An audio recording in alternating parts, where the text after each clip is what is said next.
My knowledge of the Bengal village, the rural people, came from the book. It was a kind of encyclopedia from two novels which I admired immensely, and the feeling in the first part of the trilogy, much of the details came from the book itself, and I think I owe a great deal to the author of the novel. And we had to do the final cut in 10 days with no sleep. 10 days and 10 nights, my editor and I worked, because Museum of Modern Art had announced the world premiere on a certain day in April.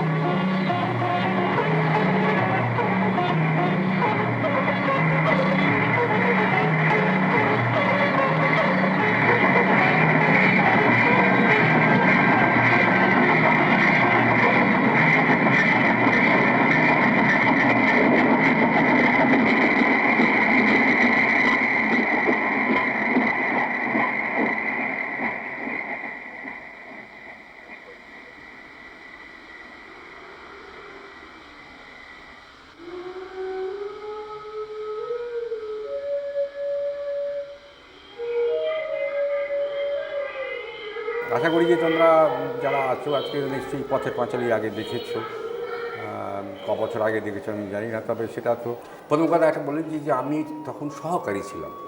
আমি তখন যাই হোক আমারও পথের পাঁচালী হচ্ছে আমার প্রথম অভিজ্ঞতা। আমার তখন যে ক্যামেরাটা আমরা ব্যবহার করেছিলাম সেটার নাম ছিল মিচেল ক্যামেরা, বেশ বিরাট ক্যামেরা, বড় ক্যামেরা, ওটা বেশ ভারী। আমাদের কিছুটা অনেকখানি প্রায় হেঁটে গিয়ে আমাদের ওই লোকেশনে যেতে হতো। মানে বেশ জায়গাটা হচ্ছে বর্ধমানের কাছে পালসিট বলে একটা জায়গা, সেখানেই আমরা এই শুটিংটা করেছিলাম।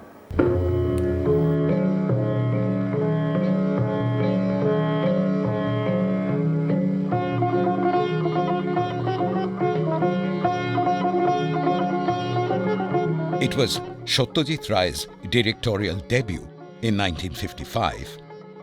Based on Bibhutibhushan Bandyopadhyay's popular Bengali novel Amatir Bhepu, The Mango Seed Flute, published as Pather Panchali later on. The film created a sensation in the history of world cinema and marked a milestone indicating the beginning of what is called the new Indian cinema.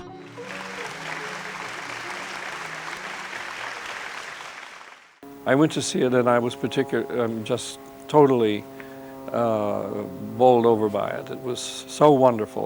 I was absolutely bowled over when I first saw Pather Panchali. In fact, the whole World of Vapu, I mean, that whole trilogy was, to me, extraordinary.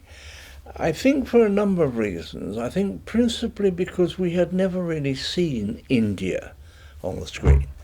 We'd seen Hollywood's India. Truffaut, the French director, walked out of Pather Panchali saying he didn't want to see films about peasants that were so slow. And there was, people thought it's very slow compared to European films, and they misjudged it. Of course, we can call ourselves as Pather Panchali children, like midnight children. And I think we saw the film for the first time, at least I saw the film, though I had heard about Pather Panchali 73, if I am not wrong, for the first time. It had a lasting impression on me. I think you had also seen it around the same time. I also saw it for the first time in 1972, if I remember properly. That was probably our first year, when Professor Bahadur used to force us into the classes of Pather Panchali. He used to show us his... Right, yeah. And it came at a time when in Indian cinema, mostly melodramatic films with strongly knit story-lined films, they were made. But here was a film which dispensed with all of them. We are able to know slightly better.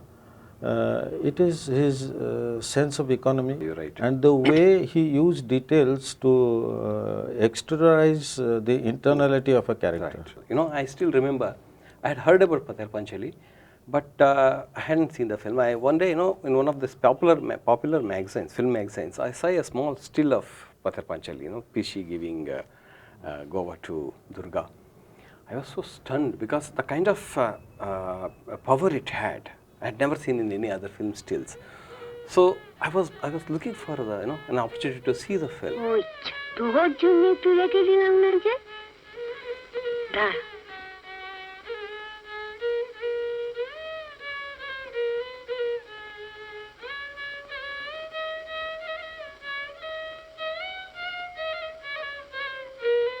The film literally came off the train with me. I rushed it to the viewing theatre, and Dilys Powell, who was one of the great critics of the time, and plus many others, international critics, were there. And just before the screening started, the projectionist came down into the audience and tapped me on the shoulder and said, "I don't know whether you know, but there are no subtitles." Oh, really? Well, I practically died. I thought, my goodness me. And I hadn't seen the film at that point. Maurice Seaton had written to me about it when she was in India, saying that this is an absolutely fabulous film. It's going to the Museum of Modern Art in America, in New York. John Huston had seen quick cuts of the film. So that's all I knew. So I had no idea how this film would work without subtitles. So I got up and I said to the audience, which was quite a big audience and an important one, that I'm very sorry that this film has been rushed from Calcutta, and by mistake they've sent the unsubtitled one.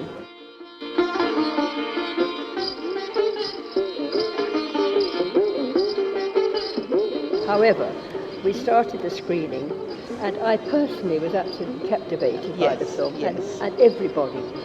And it didn't really need subtitling. You don't need subtitles.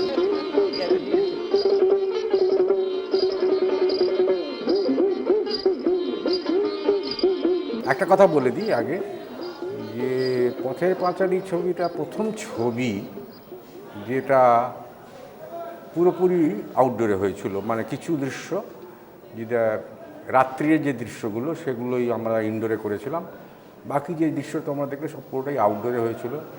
এবং তখন এই যে এখন যে technology আছে, এখন অনেক technology advance হয়েছে, তখন খুব প্রিমিটিভ স্টেজে আমাদের এই ছবিটা করতে হয়েছিল এবং অনেক অসুবিধার মধ্যে এগুলো করতে হয়েছিল।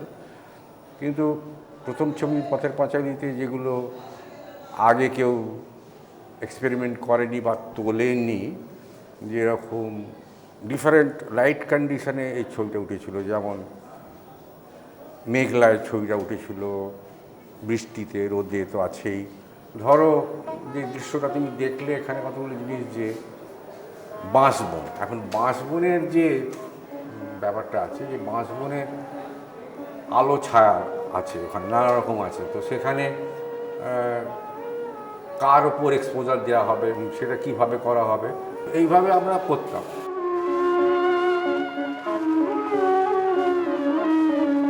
The murmur of dry leaves, bamboo branches talking to each other, and the slumbering silence of the afternoon take us back to the quiet village of Nishchindipur.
কি বলেছি তোকে?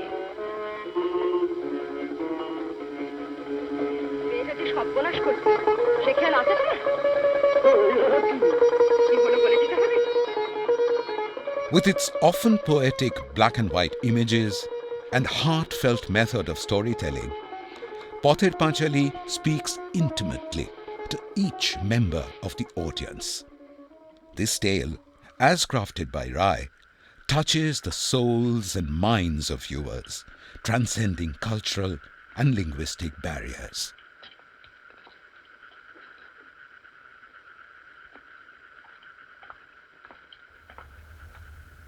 I think one of the staggering things about about Satyajit Ray was his courage and his certainty that provided his work was truthful, provided there was no theatricality about it, he was content to leave it in that degree of simplicity.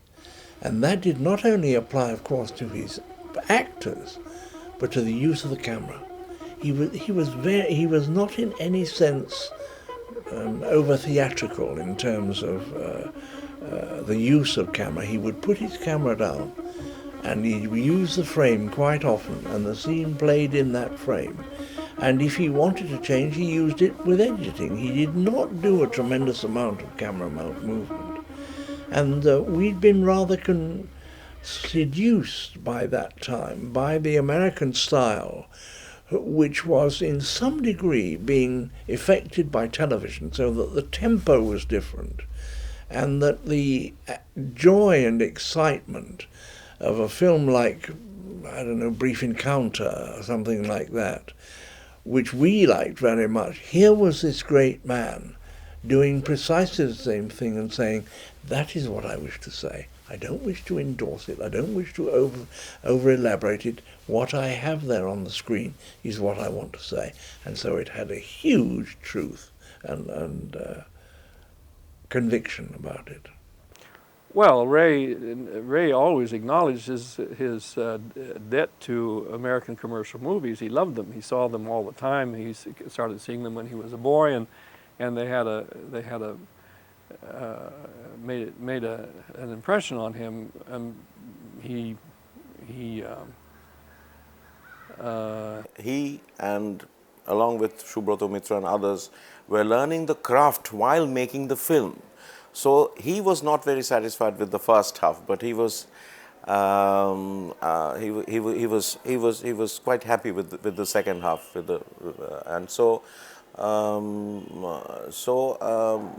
But I still think that it's a timeless film, and it still looks very fresh. I don't see that much of a link between American movies that Ray must have seen as a young man. I don't see that link, but it may be there, and perhaps that I'm.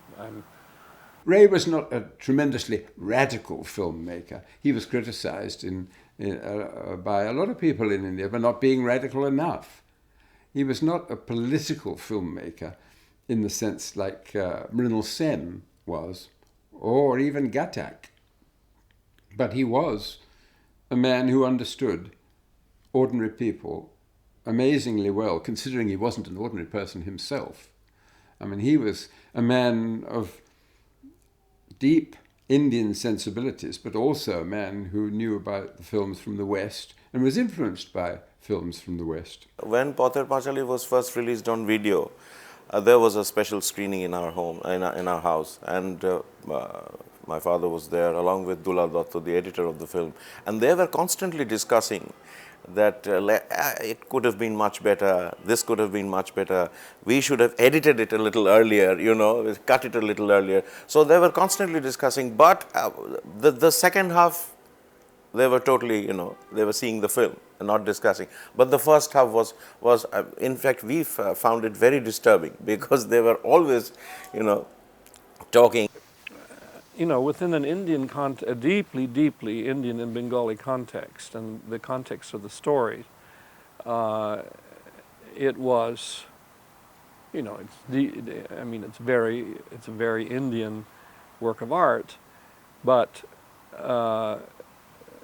it could be compared to certain neo-realist or Russian films, black and white films.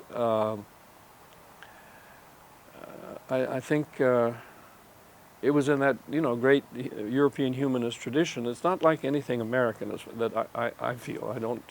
I can't think of, unless a little bit, it's like Flaherty, but it's more, I think, linked to Italian neorealism and perhaps some of the great Russian films of the 20s and 30s.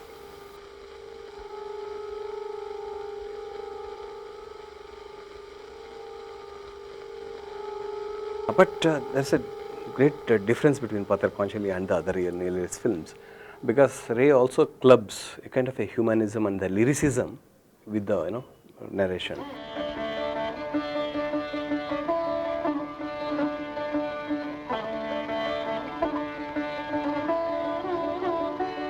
In the 40s, I saw the American films of Jean Renoir. The first one was The Southerner, and then eventually I saw a few other things. And then in 49, I think he came to Calcutta to look for locations for the river.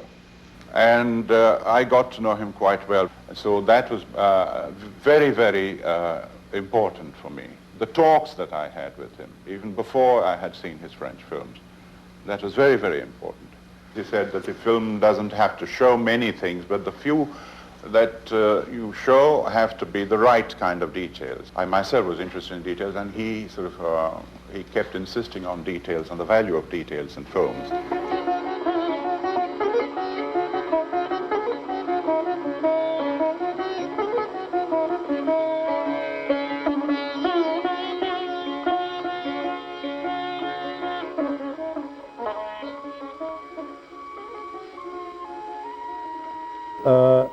There was immense amount of criticism in certain section of the society, I would say, apart from the critics outside.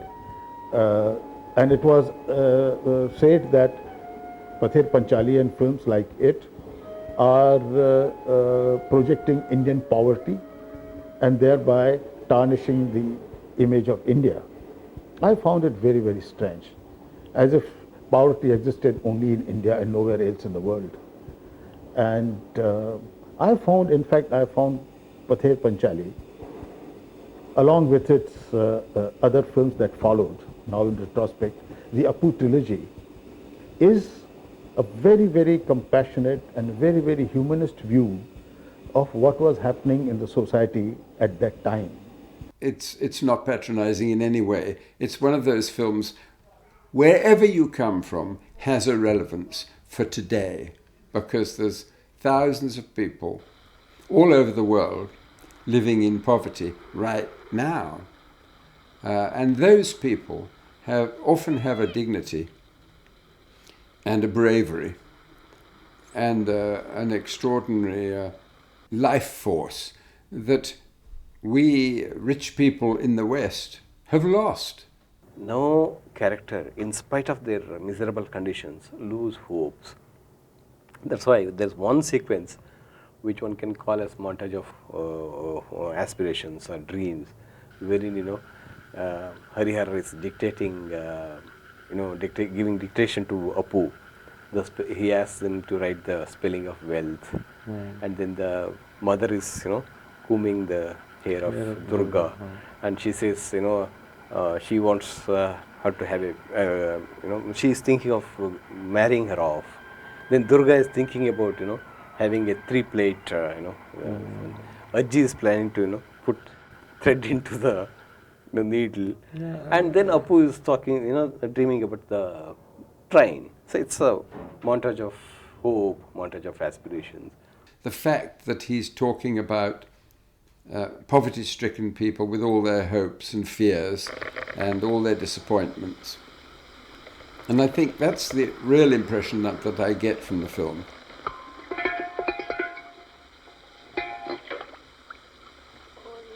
Of course, we all remember the old aunt, aged 80 when she started making the film and aged about 83 when she finished it. And she's a wonderful character.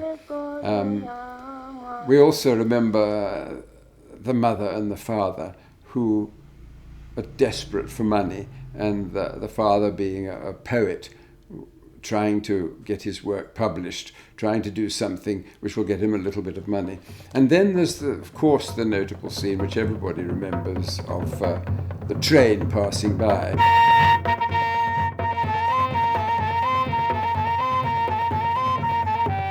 The train which seems to be going somewhere where it might be more prosperous than the little village that they're in.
The world of Pather Panchali, as we perceive it, derives its reality from the expressive rhythms of the village.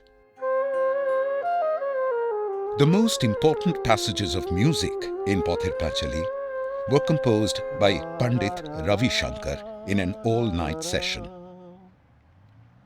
Ravi Shankar already knew the novel, and when Ray met him in Calcutta, he sort of hummed a melody with the feeling of a folk tune, which became the main theme of the film.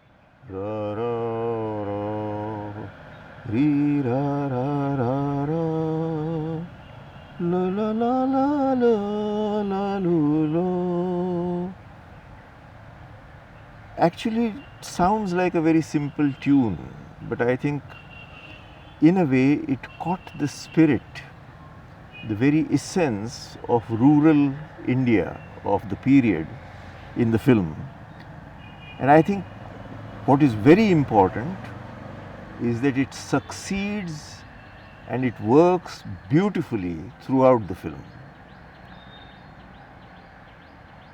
One can see that its simplicity is only outward. It has a deep meaning and a structure which is very, very helpful for the film to talk to people across the lines of culture, boundaries of culture. I remember that people who had seen the film in Europe and in the United States for a long time remembered the music of the film as much as the visuals. It told a story of human condition in India. The music did. And I think it has this very essential quality that music must have. It is a very enduring kind of a musical melody because you remember it even when you are not seeing the film, and for years together it lingers on in the mind of the listener and the viewer. There are a couple of other pieces that you remember from the film. When the rain comes down, pouring, you see a sheet of water on which there is a dance of insects, and this has been illustrated or is beautifully captured by the spirit of the music also. In Pather Panchali, the water skaters and dragonflies exploring the twigs and plants in the pond are like Opu exploring the nooks of his village, heralding the advent of monsoon.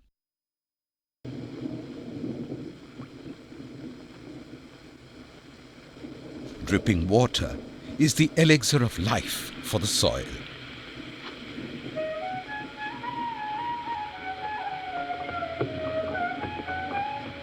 Nature dances nimbly, as do the toes of Durga. Opu and Durga join the celebration and become inseparable parts of nature.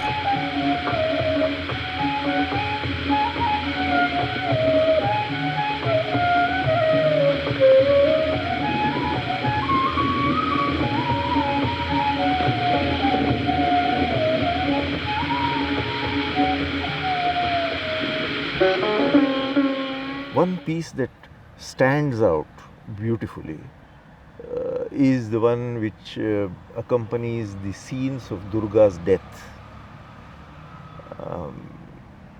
You feel that all the pain, all the tragic circumstances in which this occurs are captured beautifully by very simple Indian folk musical instruments almost.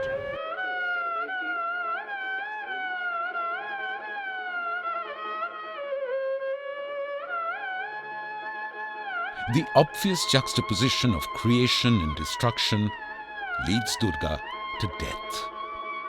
Nature, which protects, also kills as life flows on.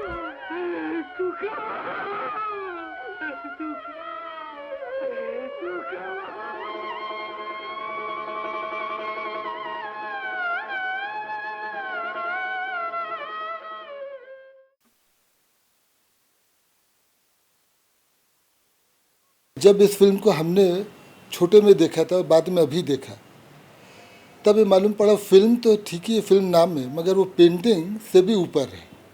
Each and every frame उसका जो है वो painting थी. Music, acting, composition, light and shade, ये सब मिल करके complete work of art जिसको कहा जाता है, वो उसमें से एक है. So I prayed to God. I said, Allah Mia, God, I'm going away to America. I don't know how long I'll be, but please do me one favor. When I come back, whenever I come back, let my first Indian film be with this genius of a director who did Panchali, whose name is Satyajit Ray. Not only 50 years, it will be the same in 100 years. This film and his work will be revered. Once a film is important and once a film is vital, it's always vital. It's like a great book. It's not going to stop being vital. Truffaut, who didn't like it at all at first and walked out of it, later denied that he'd walked out, although he did, realized that it was a great film. The French regard it as a film of total purity.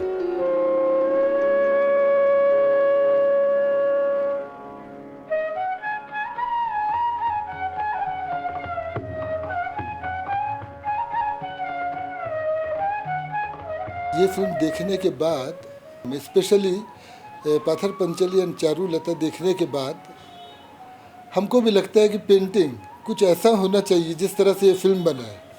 बहुत practice की, बहुत कोशिश करते हैं कि कुछ अच्छी painting बनाए, पर जब बनने के बाद फिर फिल्म देखते हैं तो मालूम होता कुछ नहीं बना. ब्लैक एंड वाइट पेंटिंग मेरी भी फेवरेट है. मैं 90% पेंटिंग हम black and white and grey tone में बनाते हैं. बनाने के टाइम बहुत अच्छा लगता है, मगर फिर जब फिल्म देखते हैं तब मालूम पड़ता कुछ नहीं हुआ है. तो ये इफेक्ट एक्सप्रेस करना भी बहुत मुश्किल है इसको. इसे जो फिल्म देखता है तब मालूम होता है कि उसके सामने हम लोगों के करने का कुछ नहीं है, एक्सेप्ट फीलिंग. करने का कुछ मूड आती है, मैं कर नहीं पाती.